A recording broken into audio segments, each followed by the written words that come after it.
अस्सलाम वालेकुम, welcome back to my channel. ये अकेडमी का आज हम करने वाले हैं क्लास 10 का चैप्टर नंबर 5 स्टार्ट, जिसका नाम है फंक्शंस। इसको डिटेल से देखेंगे। इसकी क्वेश्चन आंसर्स की वीडियो जो है वो काफी ज्यादा एक्सप्लेनेशन वाली होती है, तो हम आज सारी ही एक्सप्लेनेशन समझेंगे, छोटी छोटी डेफिनेशंस को भी देखेंगे, डिटेल क्वेश्चंस को भी देखेंगे। आज के लेक्चर को स्टार्ट करते हैं। Define the functions and its categories या फंक्शंस डिफाइन करते हैं। सबसे पहले a set of statement written to perform a specific task. कोई भी चीज परफॉर्म करने के लिए, कोई स्पेसिफिक टास्क को परफॉर्म करने के लिए उसके स्टेटमेंट्स को क्या कहा जाता है? फंक्शन कहा जाता है। Having an unique name is called function.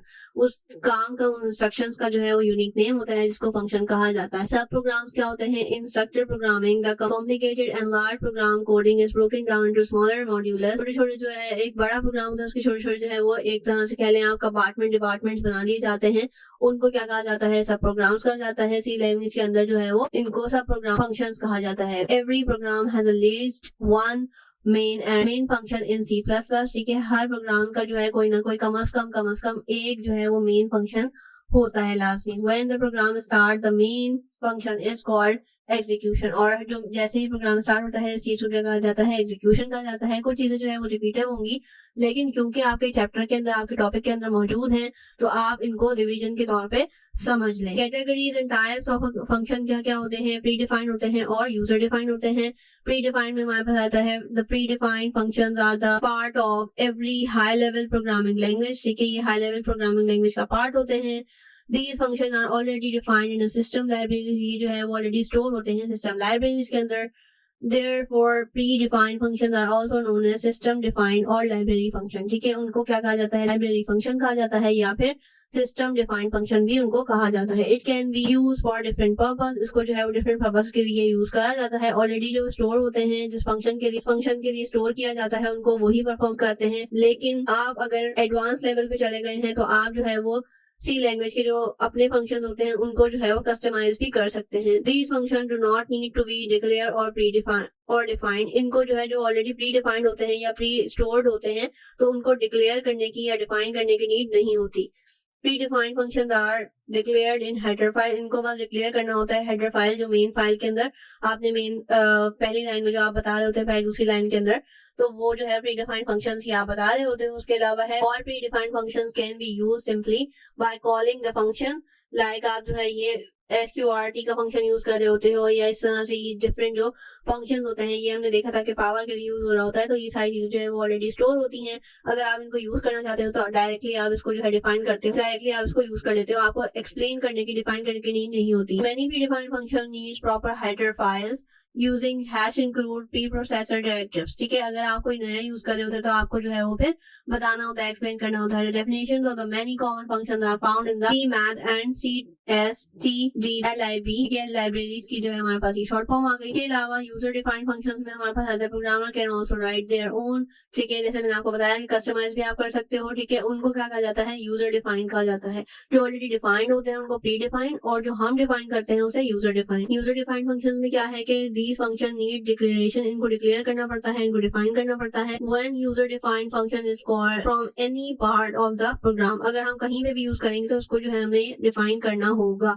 It will execute the code defined inside the body of the function। ठीक है, अब प्री डिफाइंड में क्या आ जाता है? मल्टीप्लाई का आ जाता है, या सम का आ जाता है, या एवरेज का आ जाता है। ये जो है वो इतने ज्यादा कॉमन फंक्शंस जो है नहीं है, प्री डिफाइंड फंक्शंस नहीं है। User defined function is based on the two part, function declaration, prototype या फंक्शन डेफिनेशन। अब आ जाते हैं फंक्शन डिक्लेरेशन क्या होता है। तो फंक्शन डिक्लेरेशन में हमारे पास क्या होता है? Function without its definition code block is known as function declaration. इसके अलावा it declared before the main function. इसको मेन फंक्शन से पहले बताया जाता है। Tell the compiler about the functions name. Function का नाम बताता है। ये रिटर्न डेटा वैल्यू टाइप बताता है। आर्गुमेंट्स या पैरामीटर डेटा टाइप बताता है।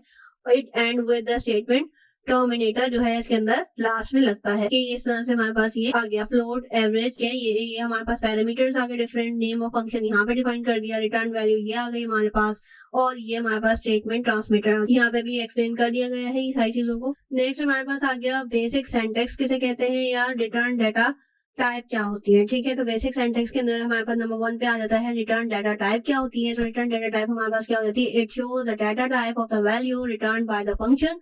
ये क्या बताती है? डाटा टाइप बताती है, उसकी वैल्यू बताती है, जो कि रिटर्न होती है फंक्शन के through. It may be in आपने बहुत दफा देखा होगा डबल, ये सारे डाटा टाइप होते हैं चार जो हमने देखा था करेक्टर के यूज होता है। If no value is return by the function in that case keyword void is used. ठीक है, अगर कोई भी वैल्यू रिटर्न जो है वो नहीं आ रही होती तो हम जो है वो void का इस्तेमाल करते हैं। कुछ चीजें आप लोगों को डिफरेंट लग रही होंगी, कुछ चीजें जो है इसमें नई भी हैं और कुछ चीजें जो है वो लेक्चर से लिंक्ड हैं। तो मैंने आपको स्टार्ट में ही कहा था क्लास 10 के लेक्चर्स के अंदर कि काफी सारी चीजें जो है वो इंटरलिंक्ड है, यानी कि एक दूसरे से जुड़ी हुई हैं।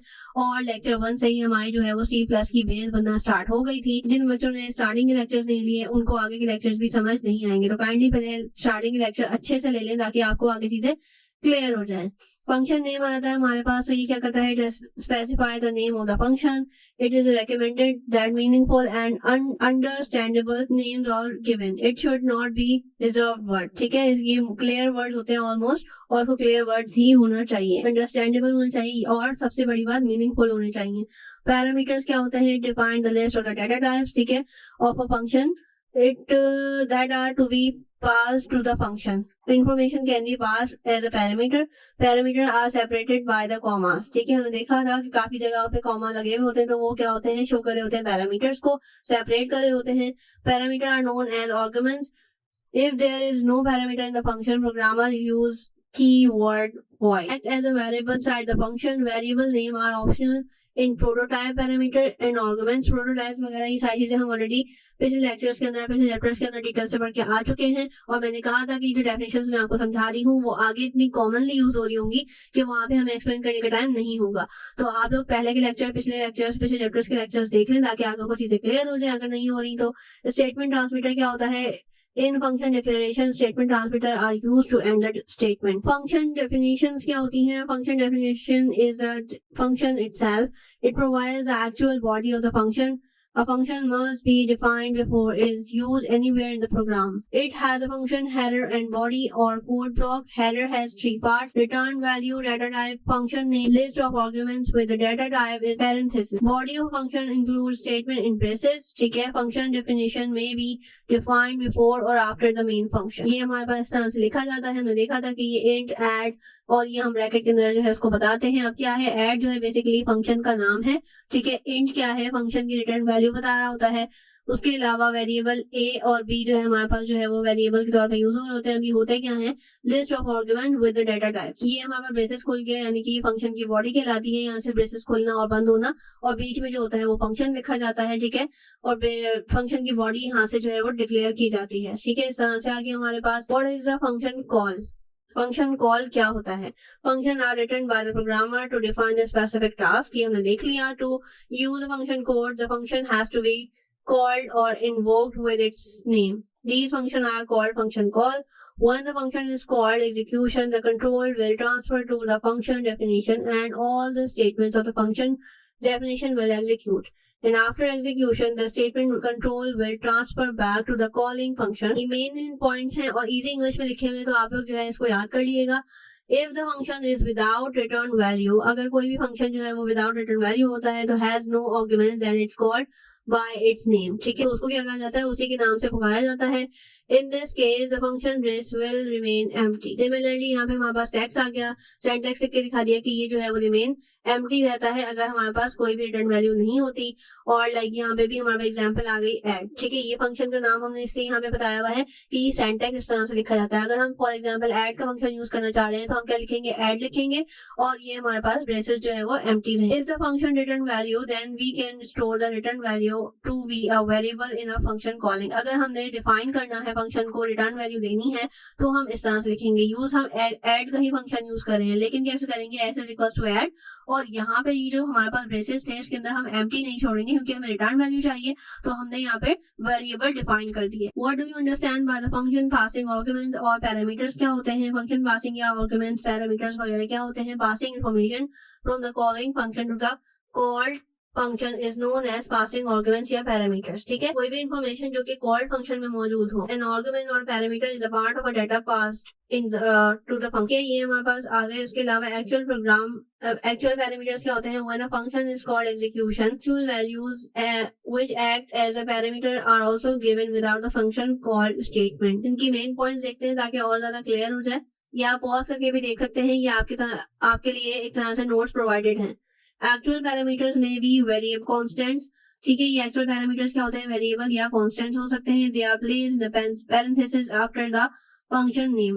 फंक्शन का नाम बताने के बाद जो पैरेंथेसिस के अंदर ब्रेसेस के अंदर हम बता रहे होते हैं, बेसिकली ये वो होते हैं वेरिएबल्स और कांस्टेंट्स। हमने देखे थे अभी अभी एग्जांपल हम जो देखकर आ रहे हैं, x and y. These values are reserved in a variable header of the function defined. These receiving values are called formal parameter of the function. It act as a local variable inside the function in which they are used. Return value क्या होती है, return value का function क्या होता है, with value return function the action result in this return of a value and the value can be used as error. In C++, the return keywords allow a function to the return value. When a function completes its execution, it can return a single value to calling. Return data type must be specified with the function header. इसका जो syntax है हमारे पास वो कुछ इस तरह से है, end, function name। और अब आ जाते हैं इनकी डिफरेंसेस पे। तो हमारे पास फंक्शन डेफिनेशन जो है वो दोनों के अंदर बता दी है, ठीक है। ये हमारे पास इन दोनों की फंक्शन आ गई, डेफिनेशन आ गई। उसके अलावा हमारे पास यहाँ पे क्या है, function defined before it is used, ठीक है। यहाँ पे फंक्शन जो है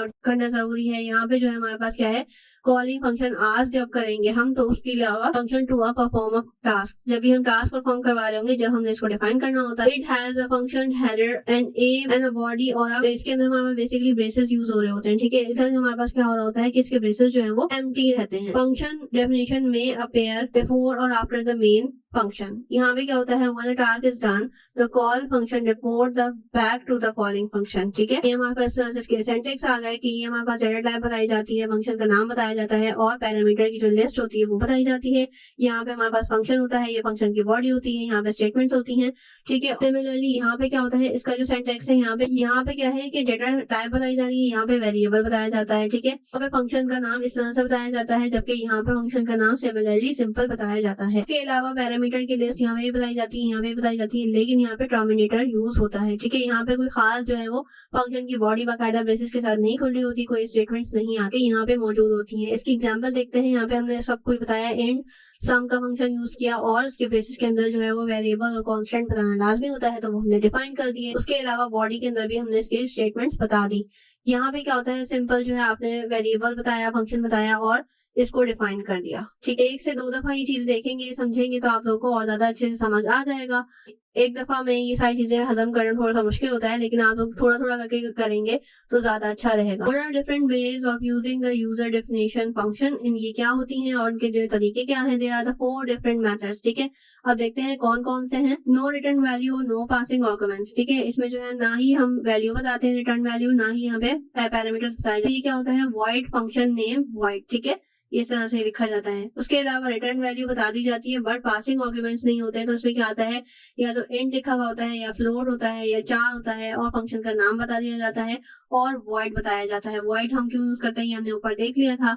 नो रिटर्न वैल्यू, अगर रिटर्न वैल्यू भी नहीं होगी और पासिंग आर्गुमेंट्स होंगे, यानी कि पैरामीटर डिफाइन होंगे, तो क्या आएगा, वॉइड फंक्शन नेम, और यहाँ पे आ जाएंगी ये सारी चीजें, ठीक है।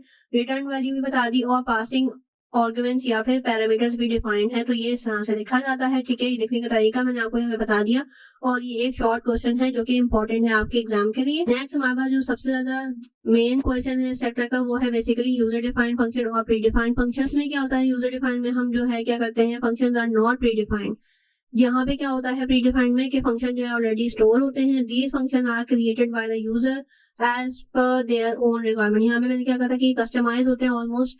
यहाँ पे क्या होता है कि आप ये कस्टमाइज नहीं करते, बल्कि आपकी ये प्री डिफाइंड होते हैं, लाइब्रेरी के अंदर स्टोर होते हैं। यहाँ पे क्या होता है प्री डिफाइंड यूजर डिफाइंड में, यहाँ पे यूजर डिफाइंड में क्या होता है, function are not stored in library, जबकि यहाँ पे क्या होता है लाइब्रेरीज में स्टोर होते हैं। यहाँ पे क्या होता है यूजर डिफाइंड में their declaration and definitions are needed in program, जबकि यहाँ पे क्या होता है no need for function definition. यहाँ पे क्या होता है execution of the program begin from the user defined function, जबकि यहाँ पे क्या होता है execution of the program does not being with the library function. Example इसकी कुछ इस तरह से आ गई, सम, फैक्ट, इस तरह की कस्टमाइज चीजें, जबकि यहाँ पे जो है प्री डिफाइंड आ गई, गेट ch, गेट पुट, चार, इस तरह की सारी types of variables use in दो तरह के आते हैं, लोकल एंड ग्लोबल। ये चीज ऑलरेडी हमने चैप्टर्स में थोड़ा सा ऊपर से देखा था। अब हम यहाँ पे डिटेल में लोकल वेरिएबल्स क्या होते हैं, they are declared inside any function. A local variable is only accessible within the specific part of the computer. इसके जो है यहाँ पे ये एग्जाम्पल आ गई है ताकि आप लोगों को और ज्यादा क्लियर हो जाए। जबकि ग्लोबल क्या होते हैं, ग्लोबल जो है वो ऑलरेडी एक्सटर्नल वेरिएबल्स होते हैं, ठीक है, और वो कुछ इस तरह से लिखे जाते हैं। ये हमारे पास मेंशन है और ये आप इस तरह से देख सकते हैं कि ये मैंने यहाँ पे बता दिए। कहाँ कहाँ लोकल वेरिएबल यूज हुए हैं और कहाँ कहाँ ग्लोबल, ये आप इजीली देख सकते हो। ए हमारे पास जहाँ यूज हुआ है वो ग्लोबल वेरिएबल है, जबकि x and b are the local. Function definition और फंक्शन डिक्लेरेशन में हमारे पास क्या फर्क है? फंक्शन डेफिनेशन जो है बेसिकली फंक्शन है इटसेल्फ, जबकि यहाँ पे क्या है कि ये ब्लॉक कोड और प्रोटोटाइप होता है बेसिकली, ठीक है। It may be defined before and after, जबकि यहाँ पे क्या होता है कि पहले से डिक्लेयर करना पड़ता है। में क्या होता है? 3 पार्ट्स होते हैं बेसिकली, रिटर्न वैल्यू होता है, डेटा टाइप होता है और फंक्शन नेम बताना पड़ता है, आर्गुमेंट्स या पैरामीटर्स वगैरह, ठीक है, और पैरेंथेसिस का यूज होता है।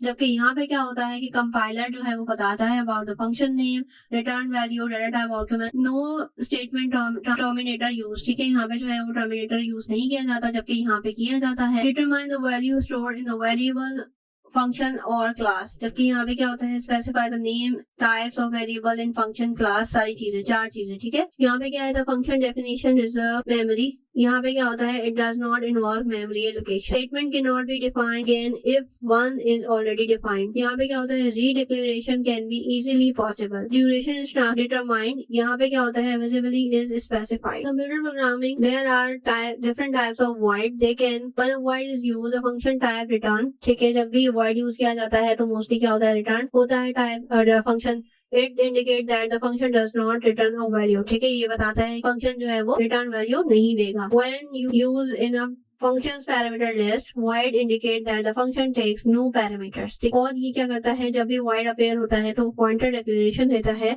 it specifies that the pointer is universe if that the function will not return a value, अगर function की return value नहीं है, such as when the purpose of a function is to display some outputs on the screen, then void is to be placed at the leftmost part of the function header। बस आगे हमारे पास header files का क्या होता है कि जब भी इनको यूज किया जाता है तो ये क्या होता है? then the first we need to import the definition from the C library, ठीक है, इनको C library में डिफाइन किया जाता है। for importing their declaration and definition we need to include header files, ठीक है। जब भी हम जो है वो डिक्लेरेशन कर रहे होते हैं तो हमें हेडर फाइल्स की नीड पड़ती है। Hash include header file include at the top of any program, आपने देखा होगा मोस्टली प्रोग्राम सी के जो है वो इसी तरह से ही इस्तेमाल हो रहे होते हैं, स्टार्ट हो रहे होते हैं।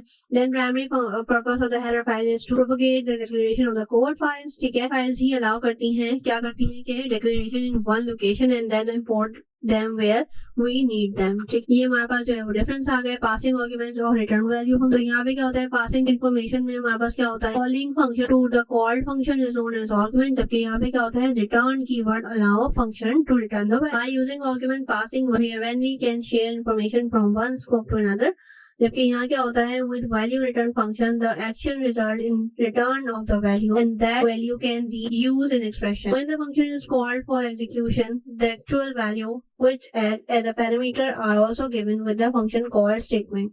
They are called actual parameter. यहाँ पे क्या होता है? रिटर्न में when a function complete its execution it can return a single value, ठीक। These values are reserved in a variable of the header function. Return data type must be specified with a function header in the function definition as well as function declaration. They are placed in the parenthesis. It is written before the function. Now question number 5 is difference between the external variable and local variable. ये बहुत different और difficult question लगते हैं बच्चों को, लेकिन ये बहुत ज़्यादा इंपॉर्टेंट हैं तो इनको देख लेते हैं। लोकल वेरिएबल्स में हमारे पास आ जाएगा it is declare inside a function. Global में क्या होता है? Declare outside the function. Local में क्या होता है? It is not initialised, garbage value is store. इधर क्या होता है? if it is not initialized, 0 is stored by it is created when the function start execution and lost when the function terminate.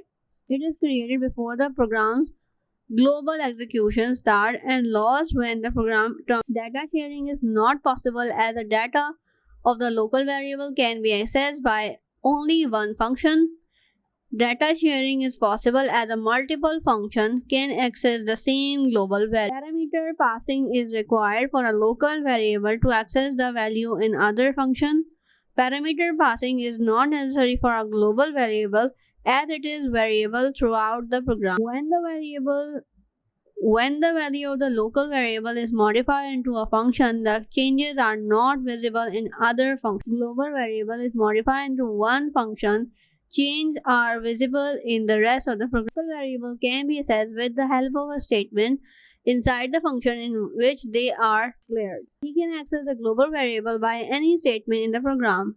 It is stored on the stack unless it is stored in a fixed location decided by the compiler. यहाँ पे हमारे पास आ गया बहुत ही ज़्यादा important question. इधर हमने क्या करना है, स्टैंडर्ड बिल्ट इन फंक्शंस बताने हैं और उसकी एग्जांपल भी बतानी है। यहाँ पे हम थोड़ा सा डेफिनेशन के अंदर पैराग्राफ दे देते हैं। क्या लिखा हुआ है, the C++ standard library provides a rich collection of functions for performing common mathematical calculation, string manipulations, character manipulations, input-output error checking, and many other useful operations. This makes the programmer's job easier because these functions provide many of the capabilities of a programmer needs. The C++ standard library functions are provided as a part of the C++ programming environment। C++ की जो built in functions हैं वो आपके पास यहाँ पे ये list आ गई, ठीक है, और इसकी एक्सप्लेनेशन भी साथ साथ दे दी गई है। तो आपने इसको याद करना है और ये जो बिल्ट इन फंक्शन है आपको ये फिंगर टिप्स पे याद होने चाहिए, क्योंकि काफ़ी ज़्यादा मैंने शॉर्ट कर दी हैं जो कि बहुत ज़्यादा इंपॉर्टेंट है, तो कम अज़ कम आपको याद होने ही चाहिए। बेसिकली हमारे पास IO स्ट्रीम जो है वो क्या है, इसके एक्सप्लेनेशन देखते हैं। Consist function contain function prototype for the C++ standard input and standard output function. This header file replaces the header file. इसको आपने देखा होगा कि iostream.h लिखा हुआ होता है ऑलरेडी, काफ़ी सारे प्रोग्राम हैं, आपने इसको देखा होगा। नेक्स्ट हमारे पास है IO contain function prototype for the stream manipulator that formats streams of data. This header file replace the header file. Next हमारे पास क्या आ गया, sin of an angle multiply measured in a radian, cosine of an angle measured in a radian, is alpha. It returns true if the C is an uppercase letter and false if the C is lowercase letter. Is digit. It returns true if the C is a digit 0 through 9, otherwise false. अगर हमारे पास advantages, तो इसमें क्या होता है, reduction in a program size, reducing complexity of a program, ease to debug and maintain, readability of a program, and तो इसकी आप पैराग्राफ भी देख सकते हैं। मैंने यहाँ पे इसको पॉइंट्स में इसलिए कर दिया है, 5 पॉइंट यहाँ पे डिफाइन किए हैं ताकि आपको इजीली याद हो जाए। बहुत ज़्यादा डिटेल क्वेश्चन इसलिए नहीं दिए क्योंकि आप लोग के लिए ये चैप्टर थोड़ा सा मुश्किल होगा, तो आप लोग यही चीज़ें अच्छे से याद कर लें ताकि आपके जो लिख कर आए उसमें एटलीस्ट मार्क्स ना कटें। Get the output and highlight the error of the following. तो ये हमारे पास जो है वो प्रोग्राम दिया हुआ है। यहाँ पे हमारे पास आ गया compilation failed after running code. यहाँ पे क्या मसला आया कि कंपाइल करने के बाद जब उसको रन किया गया तो एरर दे रहा है, ठीक है। इसमें क्या आ गया, आफ्टर करेक्ट कंपाइलेशन रिजल्ट, तो हमने करेक्ट करा। यहाँ पे मैंने आपको ऑलरेडी बता दिया है। और लाइन नंबर 23 में रिप्लेस वॉइड बाय इंट, ठीक है। तो ये आप प्रोग्राम भी देख सकते हो, वीडियो को पॉज करके इजीली समझ सकते हो। ये छोटी सी एक्टिविटी थी। अब नेक्स्ट लेक्चर आपका इंशाल्लाह ताला MCQs का होगा, जिसमें हम देखेंगे MCQs को सॉल्व करेंगे। आई रियली होप सो कि आपको यहाँ पे सारी ही एक्सप्लेनेशन समझ आ गई होगी। छोटी डेफिनेशन को हमने डिटेल से डिस्कस किया है। नेक्स्ट लेक्चर में हम MCQs को डिटेल से देखेंगे। टिल देन अल्लाह हाफिज़।